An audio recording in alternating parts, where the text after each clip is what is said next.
Hello everyone, आज हम बात करेंगे स्टैंडर्ड फोर्थ के अंदर जो हमारा यूनिट 5 के अंदर जो कंटिन्यू था अनीता एंड द हनीबीज। हमने देखा था फर्स्ट ऑफ हमने देखा था कि अनीता को पढ़ाई करने में कितनी जो प्रॉब्लम होती थी, उसके बाद उसने क्या क्या स्टार्ट किया, उसके बाद जो वो क्लास 8 तक फ्री में पढ़ी, फिर उसके बाद जो पढ़ाई का खर्चा था वो उसने कैसे उठाया, तो उसके वो बी कीपर बन गई, यानी मधुमक्खियों का हनी का प्रोडक्शन करके उसने वो अपना खर्चा निकाला। या और जो ट्यूशन के बच्चे थे उनको ट्यूशन भी दे के उसने ये खर्चा उठाया।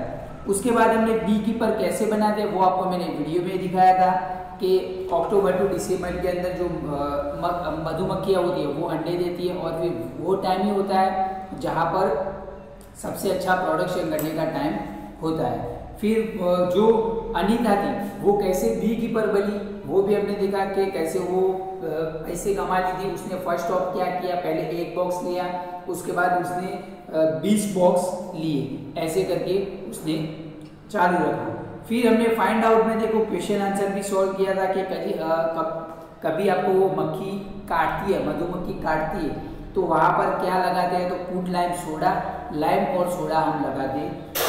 उसके बाद हमने देखा था कि बॉक्स की प्राइस कितनी होगी वो हमने देखा था। फिर हम आज बात करेंगे नीचे वहाँ पर एक टिक दिया हुआ है, उसके बाद वो अनीता क्या करती है वो हम देखेंगे। तो हम देखते हैं everyday I go to college on cycle. अब अनीता ने क्या कहा कि मैं हर रोज कॉलेज जाती थी, साइकिल लेके कॉलेज जाती थी। My college is 5 kilometres away in the town. Town मतलब शहर में, तो जो उसकी कॉलेज है वो कहाँ पर थी, शहर में थी। उसके गांव से 5 किलोमीटर दूर शहर में उसकी कॉलेज थी। Now you also know lot about Anita. अब आप अनीता के बारे में बहुत कुछ जान चुके हो और गांव वाले भी अनीता के बारे में बहुत कुछ जान चुके थे। अब नेक्स्ट पेज नंबर 38 पे स्टोरी दी हुई है। देखो एक पिक्चर है, वहां पर सारे लोग बैठे हुए हैं और अनीता कुछ समझा रही है। तो क्या समझा रही है वो आपको लिखा है यूनिट में।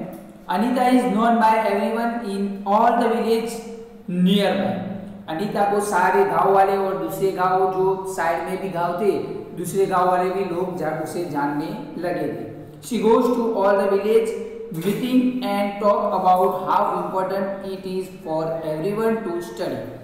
वो दूसरे गांव में और गांव में और दूसरे गांव में जाती थी ये समझाने के लिए कि स्टडी कितनी इम्पोर्टेंट है हमारे लिए, लड़कियों के लिए स्टडी कितनी इम्पोर्टेंट है वो समझाने के लिए वो वहाँ पर जाती थी। Sometimes people make fun of her. कुछ बार क्या होता था, ये बात वो करती थी तब लोग हंसते थे उसके ऊपर।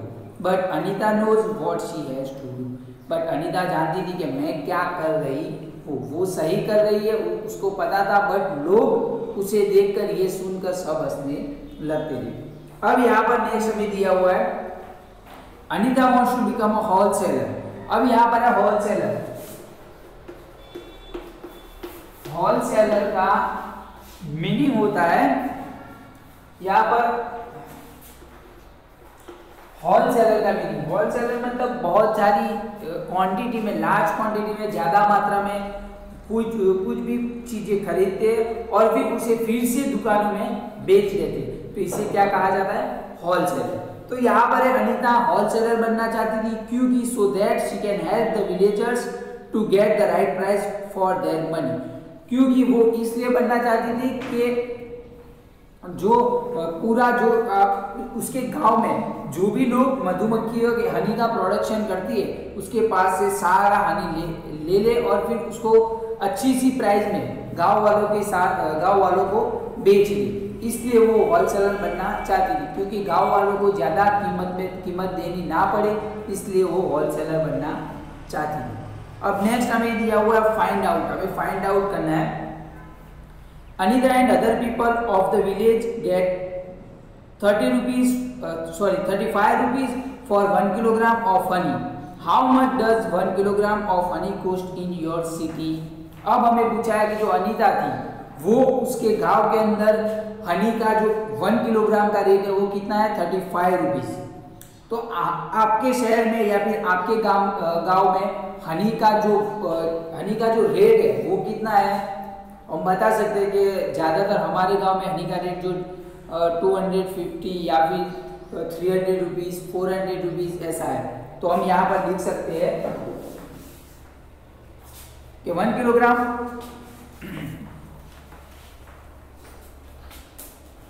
यहाँ पर आंसर है फर्स्ट का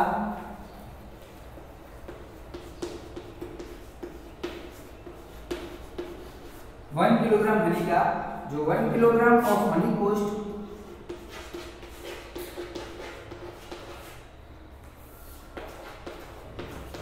अब कितनी है, प्राइस कितनी होगी हमारे यहाँ, तो मेरे यहाँ है 250 इन माय टाउन। तो हमारे जो शहर के अंदर, बाजू के शहर है, वहां पर 1 किलोग्राम 1 किलोग्राम जो हनी की कॉस्ट कितनी है, 250 रुपीज इन माय टाउन। अब उसके बाद नेक्स्ट हमें क्वेश्चन पूछा है, is Honey use in your house, आपके घर में हनी यूज होता है? तो हाँ, शहद तो यूज होता है हमारे गांव में, हनी को हिंदी में शहद बोला जाता है, तो शहद यूज होता है। व्हाट इज यूज फॉर, उसका यूज क्या होता है? तो हम क्या यूज करते हैं, खाने में यूज करते हैं।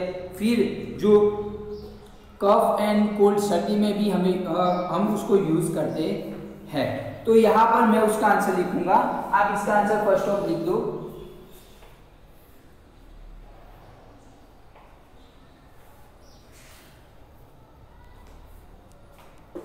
अब नेक्स्ट का आंसर हम लिखेंगे, yes honey is use in my house.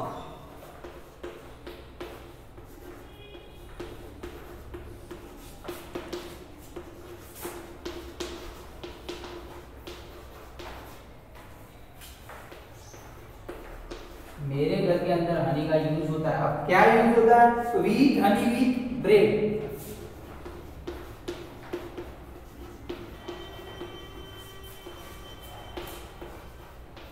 तो हम ब्रेड के साथ हनी को खाते हैं। अब उसके बाद भी नेक्स्ट होगा, it is very tasty food.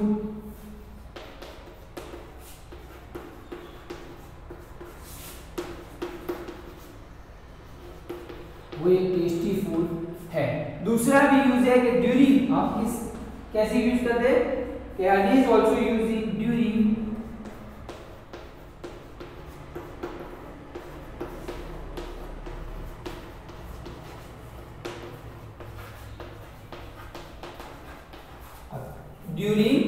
Cough and cold.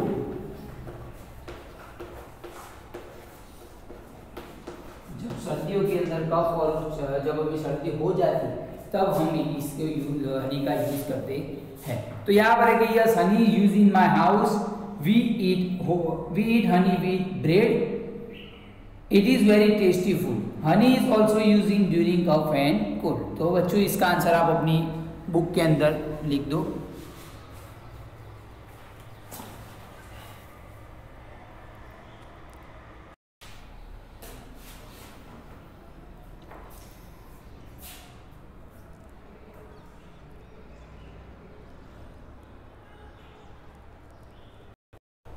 बच्चों उसके बाद हमें दिया हुआ है हनी बीज का जो छत्ता होता है उसमें कौन सी बीज होती है, क्या वर्क करती है, उसके बारे में हमें बताया।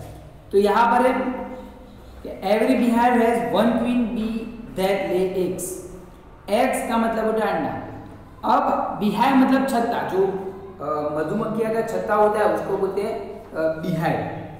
तो हर एक छत्ते के अंदर एक क्वीन बी होती है। तो क्वीन बी का काम क्या है, वो अंडे देती है।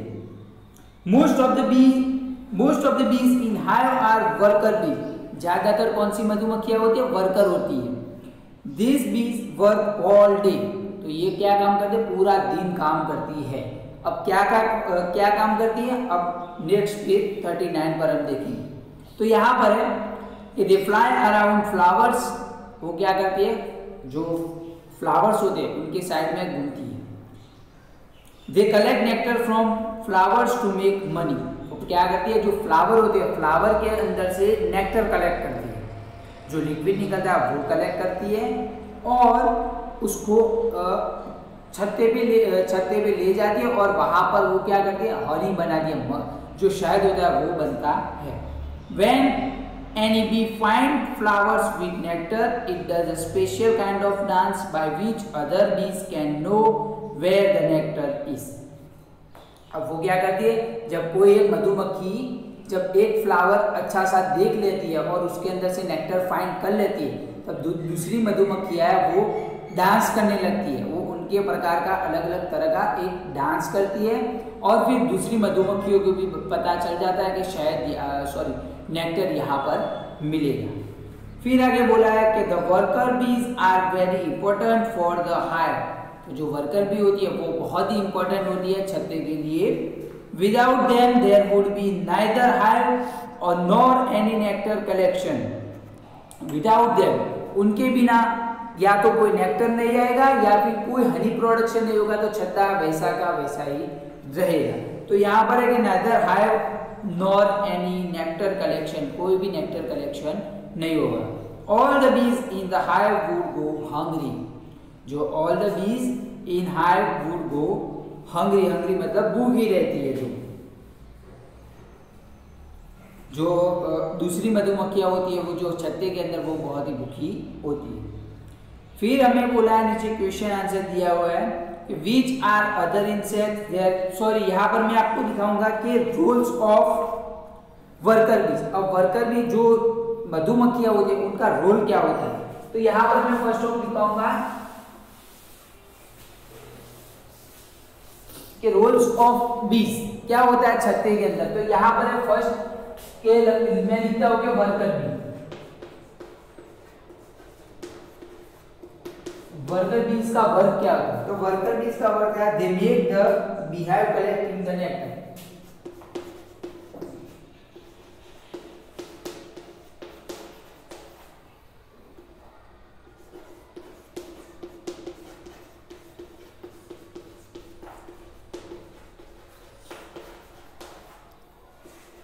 वो नेक्टर का कलेक्ट करती है और फिर वो जो अंडे देती है क्वीन बी, उसके जो बेबीज होते हैं उनको इनकी केयर भी करते हैं। तो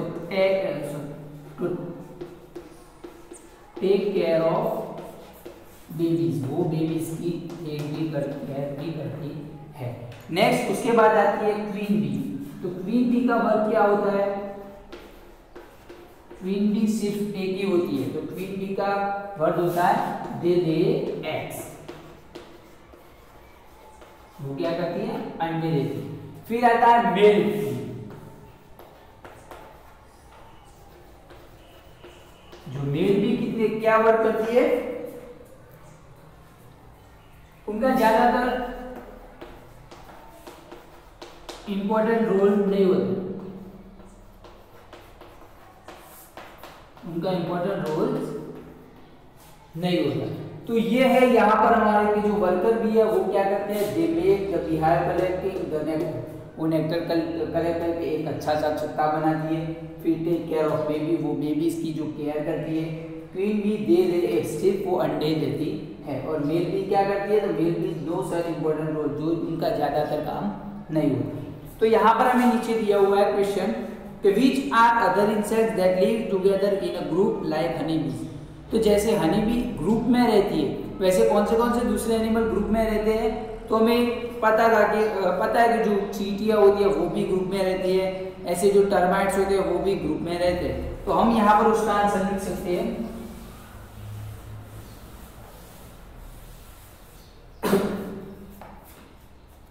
जो एंट्स होते हैं, फिर टर्माइट्स होते हैं, और भी बहुत सारे होंगे, वास्प होते हैं। जो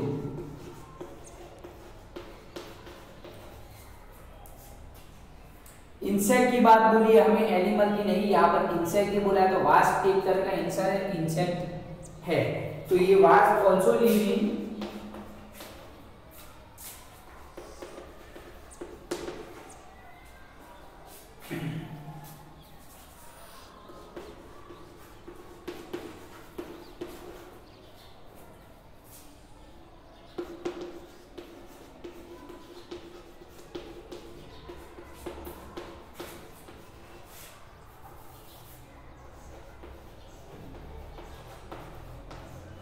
तो यहां पर है कि ants, फिर termites and wasps also live together in groups like honeybee. जैसे हनीबी रहती है वैसे एंड्स एंड टर्माइट्स एंड जो वास्प होते हैं वो भी ऐसे ग्रुप में रहते हैं। तो बच्चों इसका आंसर आप लिख दो।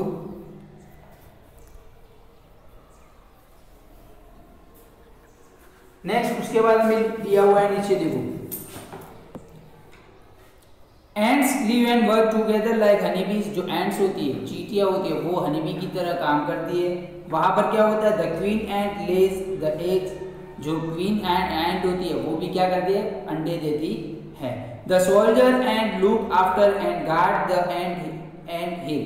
जो सोल्जर एंड रहती है और वहां पर जो गार्ड एंट होती है वो वहां पर हिल जो रहती है वो जगह को बोला जाता है हिल। वहां पर वो सोल्जर एंड गार्ड एंट रहती है। Worker ants are always busy looking for food and bringing it to the ant hill. Worker जो एंट होती है वो क्या करती है, ऑलवेज बिजी, हर दिन बिजी रहती है खाना ढूंढने में और लाने में बहुत ही बिजी रहती है। Termites and wasp also live like this. जो टर्माइट्स होते हैं और जो वास्प होते हैं वो भी ऐसे उनके जैसे साथ में रहते हैं।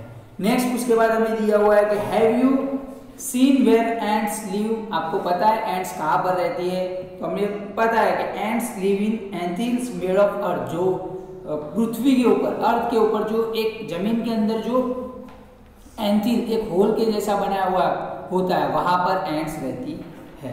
तो यहां पर हम उसका आंसर लिखेंगे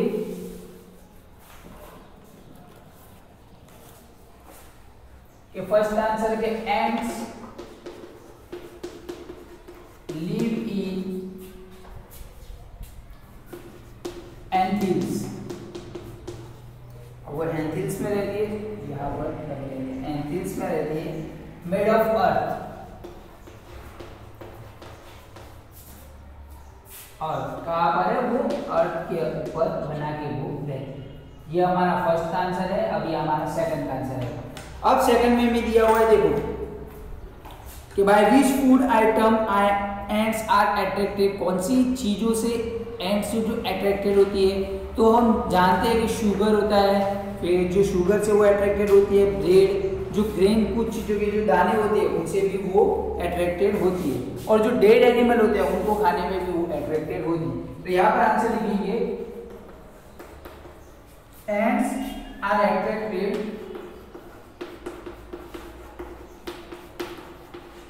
अब किससे अट्रैक्टेड होती है, two things like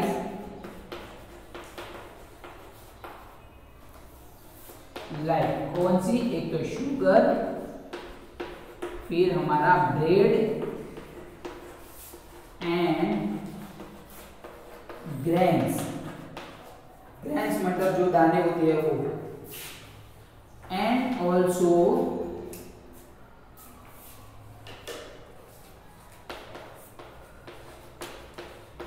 dead insects. जो मरे हुए इंसेक्ट्स होते हैं उनको भी खाने में वो अट्रैक्टेड होती है। तो बच्चों इन दोनों के आंसर आप अपनी बुक के अंदर लिख दो।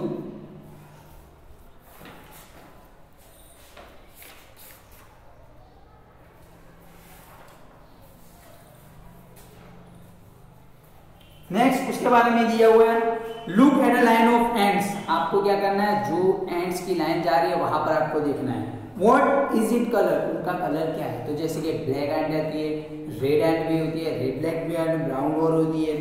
तो हम यहाँ पर आंसर लिखेंगे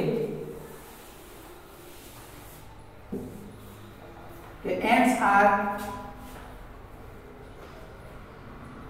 यहाँ पर थर्ड का आंसर है कि एंड्स आर ऑफ ब्लैक, फिर कौन सी होती है, रेड भी होती है, ब्राउन भी होती है, ब्राउन, और कौन सा कलर होता है, रेड कलर। तो रेड कलर भी होता है। उसके बाद बच्चों में नेक्स्ट पेज नंबर 40 पे दिया हुआ है कि have you been bitten by an ant. क्या आपको कभी एंट ने काटा है। तो what was the ant like, black और रेड, बिग और स्मॉल। तो वो कौन सी एंट थी, रेड थी या फिर ब्लैक थी, बिग यानी मोटी और बिग यानी बड़ी या फिर और स्मॉल यानी छोटी थी। तो मैं यहाँ पर मेरा एक्सपीरियंस लिख सकता हूँ, यहाँ पर आपको लिखना हो तो आप अपनी तरह से भी लिख सकते हैं। जैसे कि मुझे काटा है तो हम यहाँ पर लिखेंगे फोर्थ का आंसर कि once I was bitten by a small red ant।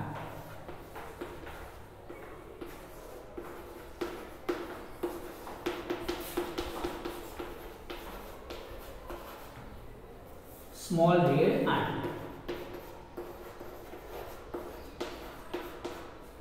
छोटी वाली जो रेड एंट होती है वो उसने मुझे काटा था। तो बच्चों इसका आंसर आप अपनी बुक के अंदर लिख दो। उसके बाद नेक्स्ट हमें दिया हुआ है लास्ट नंबर, यहाँ पर है हमें कुछ एक्टिविटी करनी है। जैसे कि while eating peanuts you probably throw away the shells. Peanut मतलब मूंगफली, हम जो खाते हैं तो उनके अंदर का सीड होता है वो हम खाते हैं और बाहर का जो छिलका होता है वो फेंक देते हैं। तो इससे हमें ये एक्टिविटी करनी है। तो क्या करना है, why don't you try to make some insect by using the shells. ये जो शेल्स होते हैं, कवर होता है, उसका यूज करके आप कुछ इंसेक्ट्स बना सकते हो। तो हाँ, हम बना सकते हैं। देखो यहाँ पर देखो जो नीचे पिक दिया हुआ है वो ऐसे ही करके इंसेक्ट बनाए हुए हैं। यहाँ पर है कि do not forget to colour them, और आपको कलर करना भूलना नहीं है। जो उसका पीछे का हिस्सा होता है वो ब्लैक कर दो, आगे का हिस्सा रेड कर दो, या फिर दोनों हिस्से रेड कर दो और फिर वहां पर अच्छे से एंट बना सकते हो। तो ये एक्टिविटी आपको करनी है और आपको ये जब स्कूल खुले तब आपको ये करके लानी है। तो बच्चों हमने आज हमारा यूनिट यहाँ तक फिनिश किया।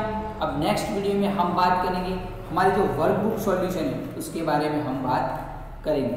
Thank you students.